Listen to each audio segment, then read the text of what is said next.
அனைவருக்கும் நோத்பர்மையின் பணிவான வணக்கங்கள். என்னுடைய பின்னாடி இருக்கு இல்லையா ஒரு பெரிய மாங்காய் மரம். இது வந்து என்னுடைய அம்மாவுடைய அப்பா, என்னுடைய தாத்தா. அவர் நம்ம அதிகமாக அம்மாவுடைய அப்பா வந்து தாத்தாவாக ஏற்றுக்க மாட்டாங்க. அப்பாவுடைய அப்பாவை தான் தாத்தாவாக ஏற்றுக்குவாங்க. காரணம், அப்பாவுடைய அப்பா கிட்டேருந்து நமக்கு சொத்து கிடைக்கும். ஆனால் அம்மாவுடைய தாத்தா கிட்டேருந்து சொத்து கிடைக்காது, அப்பா கிட்டேருந்து சொத்து கிடைக்காது. ஆனால் இப்போலாம் வந்து எல்லாருக்கும் அம்மா கூட இருந்தவங்களே சொத்து வந்து பெண்களுக்கும் சம உரிமை அப்படின்னு சொல்லிட்டாங்க.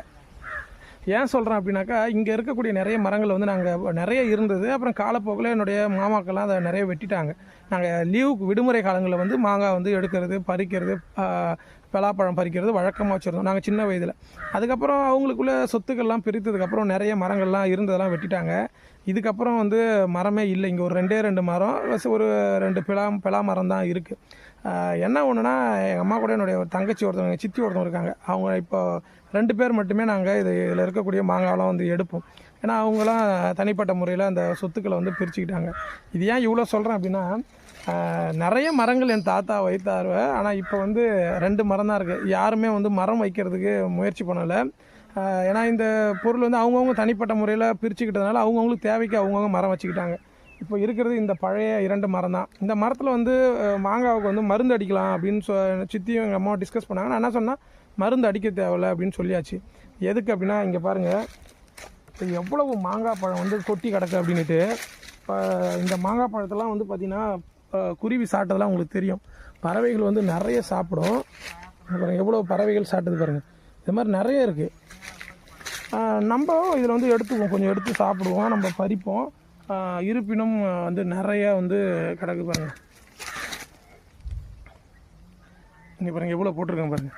இது எல்லாமே யார் சாப்பிட்றதுனா, இங்கே வந்து வருடத்துக்கு ஒரு தடவை இந்த இலங்கையிலேருந்து ஒரு கிளி வரும்.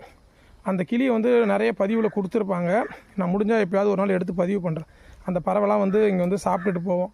அது ரொம்ப மகிழ்ச்சியாக இருக்கும். ஏன்னா இதில் மருந்து அடிச்சிட்டோம்னா அது வந்து கொஞ்சம் நோய்வாய்ப்படும். ஸோ அந்த மாதிரி எண்ணம் நமக்கு.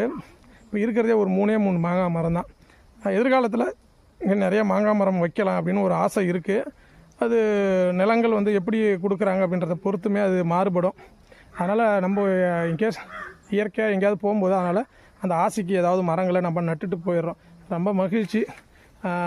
எங்கள் ஃபேவரெட்டு மரம் ஒன்று. இந்த மரம் வந்து தெரியாதவங்களே இருக்காது. ரொம்ப காயே இனிப்பாக இருக்கும். அதனால் இதுக்கு இனிப்பு மாங்காய் மரம்னு பேர். ஸோ அந்த காலத்தில் மூதாதையர்கள் மற்றவங்க பயன்படுத்தணும்னு வச்சுட்டு போனாங்க. இன்றைக்கி என்ன ஆயிடுச்சு அப்படின்னா, யாருக்கு நம்ம வச்சு யாரோ எடுத்துகிட்டு போகிறாங்க, எதுக்கு வைக்கணும் அப்படின்ற ஒரு எண்ணங்கள் வந்து போச்சு. அதனால் என்னவோ நிறைய அழிவு நம்ம பார்த்துட்டு வரோம். முடிஞ்ச வரைக்கும் மற்றவங்களுக்கு பயன்படுத்துகிறோம் அப்படின்ட்டு சில பொருட்களை வச்சுட்டு போங்க. அது இயற்கையை பாதுகாக்கும். புரியும்னு நினைக்கிறேன். வாழ்க யோகம், யோகம் இல்லாட்டம்.